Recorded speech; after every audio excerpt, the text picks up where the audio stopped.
Kumbe leo tunaposherehekea sherehe ya mwili na damu wa Bwana wetu Yesu Kristo, tunafundishwa juu ya kuwa na imani inayotueleza kuwa tunayemshiriki ni Yesu wa Ekaristi, ni mwili wake.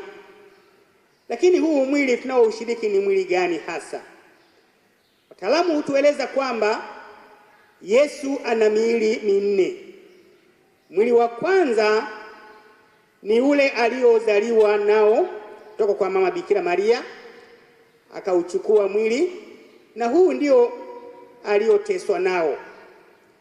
Kwa maana hiyo Wayahudi walifikiri na kuongelea juu ya mwili huu, na wao walifikiri juu ya chakula cha kawaida ambacho mtu akishiba aweza kufikiri kuwa anaweza kuishi kwa chakula hicho. Yawezekana hata sisi tunaposhiba tuwaweza kufikiri au huwa tunafikiri kuwa tunajitosheleza, au tunapofanikiwa tunafikiri kuwa tumejitosheleza. Hivyo wao walifikiri kuwa naongelea juu ya mwili huu unaoonekana. Na somo la kwanza limesema, utakaposhiba jitahidi ukumbuke kuwa mtu haishi kwa mkate tu ila kwa neno la Mungu. Somo la kwanza limeeleza hayo.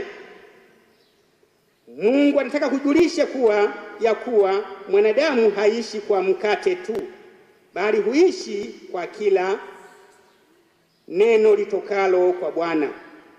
Kumbe tunaishi kwa kila ambacho tunakipata kwa Bwana wetu Yesu Kristo, ni neno lake hasa. Basi hapo moyo wako usijiinue ukamsahau Bwana Mungu wako, hasa utakaposhiba. Usimsahau huyu Mungu aliyekutoa kutoka Misri, ukafikiri kuwa chakula hiki ndicho kila kitu kwako.